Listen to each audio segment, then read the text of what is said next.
Netflix has given us a new vampire movie, and this time they don't sparkle in sunlight. That's a welcome change, but is it enough to make Night Teeth worthwhile? Stand by to find out in this express episode of Spooky Tales with Steve the Cat.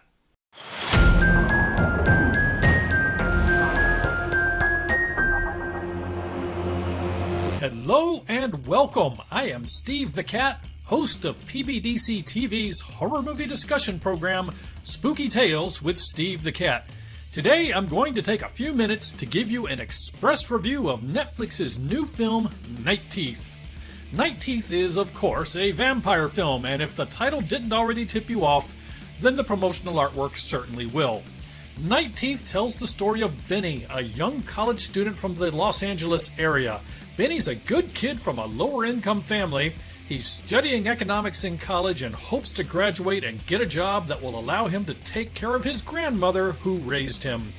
In need of some extra money, Benny convinces his older brother Jay to let him work one night as a chauffeur, driving for the car service that employs Jay. Now Jay has a conflict and cannot drive that night anyway, so he reluctantly agrees, and Benny is soon on his way to Hollywood to pick up a pair of VIPs. The VIPs, of course, are not what he expects. Instead of a 20-something aspiring film director on his way to a cocaine-fueled rave, his charges are two young and very attractive ladies. Instead of giving Benny one location, the pair give him 5 different locations and insist that they must make it to all 5 locations before dawn. It's not very long before Benny discovers that the 2 women he is chauffeuring around town are, in fact, vampires. Benny soon finds himself neck-deep, yes, pun intended, in a twisted plot of betrayal and murder involving the 5 vampire families that control the Los Angeles area, leading to blood, violence, and mayhem amongst the 5 families, and with a group of vampire hunters thrown in for good measure. Can Benny survive the night? Well, if you want to know that, you'll have to stream the movie for yourself. So bottom line up front, Night Teeth is a spectacularly average vampire movie. I didn't dislike it, but there's nothing particularly impressive or memorable about it either. It's kind of like a first down run in football that goes for 3 yards. It's not enough to get you excited, but it's not enough to get you upset or fire up the defense either. Or if you prefer, you want a different metaphor, think of it as the basket of chicken tenders you order at a bar. They'll fill your stomach and they taste fine, but they're nothing to write home about. Night Teeth was directed by Adam Randall for Netflix and is a Netflix exclusive. It's rated TV 14, which is the equivalent to a PG-13 theatrical horror movie, so don't go in expecting a lot of gore or gratuitous nudity, although there is a fair bit of blood. This film emphasizes style over story and character development and pretty obviously was intended to appeal to a teenage and collegiate audience, so set your expectations accordingly. Let's start out by talking about some of the things I liked about the film. First of all, the film looks good on screen. The film takes place almost entirely at night, but the director manages to inject vivid colors throughout the film anyway through the use of neon signs and creative lighting. There are a lot of blues, a lot of reds, and some interesting camera angles, and overall, the appearance of the film is stylish and the cinematography is very good throughout. If you have a big screen TV and can watch this in a dark room, it looks really fantastic. Second, the film is reasonably well acted. Now, the cast is attractive and the film was quite obviously built around style and appearances, but the acting is competent anyway. Benny comes off as a likable character, although frankly, I needed a little time to warm up to him just because the film did not invest a ton of character development early in the film, and there is some scenery chewing by the bad guys, but that's par for the course with this kind of film. Third, the director keeps the story moving so it never drags too much or for too long. There are plenty of action sequences and the film never keeps you in one place for too long. It gets you from one action sequence to the next without dragging in between. In fact, if anything, it feels like you're hopping from one encounter to the next a little too quickly in some cases. Finally, even though the story is predictable, it ultimately is interesting enough that I wanted to see how it would end. It's predictable enough that you can figure out the broad strokes of where it's going to end up pretty early on, but there's enough uncertainty in the details that I wanted to stick around until the end just to see how it would finally turn out. Now that we've talked about some of the things I liked about the film, let's talk about some of the things that could have been better. So, right off the bat, Night Teeth features a very predictable story and feels very derivative. It feels like somebody threw a bit of Blade into a mixing bowl, along with a bit of Buffy the Vampire Slayer and a bit of Angel, and just a little hint of John Wick. In fact, the John Wick vibe is really driven home by the fact that the film includes Alfie Allen as one of the villains, although this time without the Russian accent, but the film doesn't have an original bone in its body. Second, the film is so predictable and derivative, and because of that, it doesn't even bother to invest any effort in character development or world building. It just assumes that you already know everything you need to know about vampires, so there's no need to talk about their strengths or their weaknesses or things like, where did they come from? The opening of the film includes a bit of narration that tries to explain the truce between the 5 vampire families and their relationship with the surrounding community, but it felt perfunctory and tacked on, and frankly, I found it more confusing than anything. Now, it did start to make more sense as the film went on, and the events of the film kind of helped to clarify it, but don't be surprised if you find that opening bit of narration more confusing than helpful. Third, if you look in the promotional material for this film, you will see that Megan Fox appears in the film, but in reality, she only appears in one scene, and it feels like that one scene was tacked on just so they could say Megan Fox was in the film. So, bottom line, if you're tuning in just to see Megan Fox, Night Teeth is not a great investment of your time, although you're at least spared from having to listen to jive-talking Transformer robots in this film, so you got that going for you. Fourth, the film does feature some subpar computer graphic special effects that made my eyes roll, and there's also some tedious overuse of slow motion during some of the action sequences. It's not terrible, but it all contributed to the feeling that I was watching a very middle-of-the-road kind of film. Finally, something I'm a little hesitant to get into, but something we talked about a few weeks back on my show. Now, a few weeks back on my show, we reviewed the movie Hellfest, and I mentioned that I got the impression that the film was intended for teenage girls, but in reality felt like something that a bunch of 60-something-year-old grandpas thought would appeal to teenage girls, rather than something that would actually appeal to teenage girls. It felt inauthentic. In the case of Night Teeth, the producers quite obviously intended for the film to have a hip urban vibe that would appeal to a younger audience, but again, and at least to me, and maybe I'm wrong, but at least to me, it felt like a 60-something-year-old grandpa's idea of what he thought should appeal to a hip urban audience. It's like, golly gee, let's make sure the star is an aspiring DJ. That should really speak to all the kids out there. They love DJs. For me, the pileup of stereotypes, it reached the point where it felt like a giant box-checking exercise from the old white guy's movie-making handbook.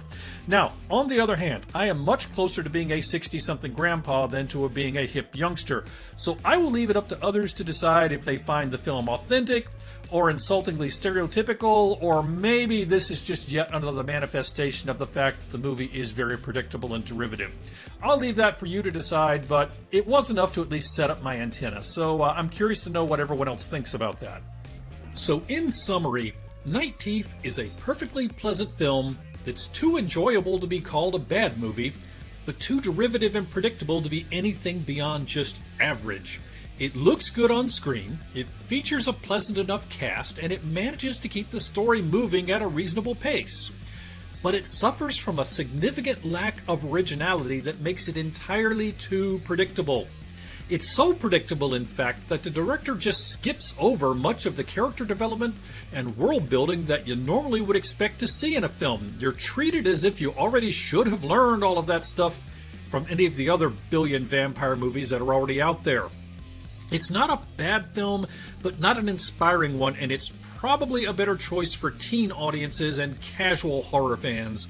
Veteran fans of horror movies are likely to find it too vanilla to be really engaging, and the neat visuals are not going to be enough to offset the film's predictability. I would rate the film as 2 paws out of 4, not unpleasant to watch, but not really memorable either. I have 2 teenage daughters who are not big fans of horror movies, and this film feels like it was made much more for them than for me. I'm not sorry I watched it, but it's unlikely that I'll watch it again anytime soon, unless I'm watching it with my daughters. Well, that's all for this express episode of Spooky Tales with Steve the Cat. Thank you so much for watching. We hope you enjoyed the show. Now, if you did enjoy the show, please give us a like and a share, and maybe head on over to Spooky Tales with Steve the Cat to subscribe and check out some of our other videos. And yes, that's Tales spelled with an A-I-L-S. Spooky Tales with Steve the Cat is your place for a fun discussion of horror movies, and we're available exclusively through PBDCtv, your nightly heartbeat of horror. Whether you're interested in horror movies, true crime, unexplained events, or weird history, we're sure to have something for you on PBDCtv. You can visit us at PBDCtv.com and on YouTube at PsychoBunnyDC. You also can check us out on Facebook at PBDCtv, or go to dedicated pages for our different channels, such as Psycho Bunny Death Cult, Psychomantium 13, or Roots Bleed Red. Each channel has a slightly different atmosphere, but they're all a part of the PBDCtv collective. That's all for now. Thank you once again for joining us, and remember, new episodes of Spooky Tales with Steve the Cat premiere every Monday night at 10 p.m. Eastern on Psycho Bunny Death Cult, so we hope to see you there. Bye-bye, everybody.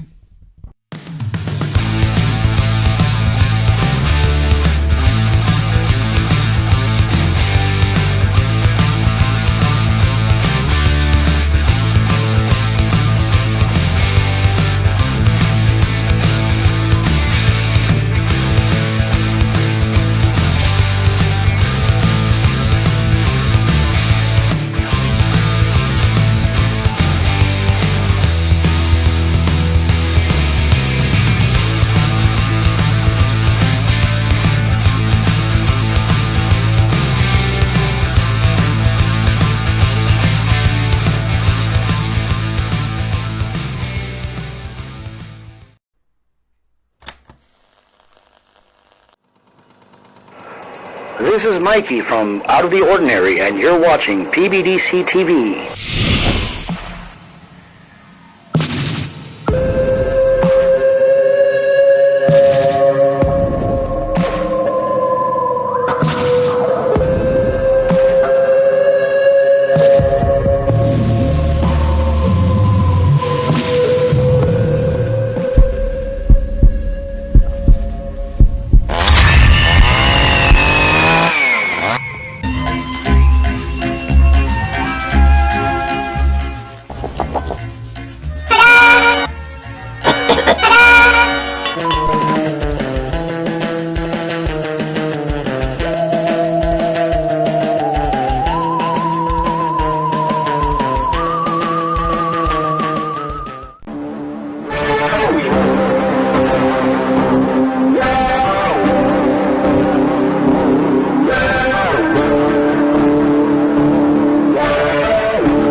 When I'm listening to music and getting a little bit of time for some creepy research, I'm always representing with my PBDC merch.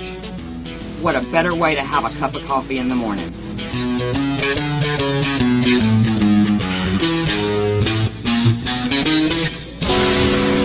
Don't forget to check out our other cool merch at rootsbleedred.com. That's rootsbleedred.com. This is Professor Edgar Fluffosaurus from Spooky Tales with Steve the Cat, and when I'm not hosting Monster Chat or knocking down small Japanese cities, I'm watching PBDCtv. Now back to the show.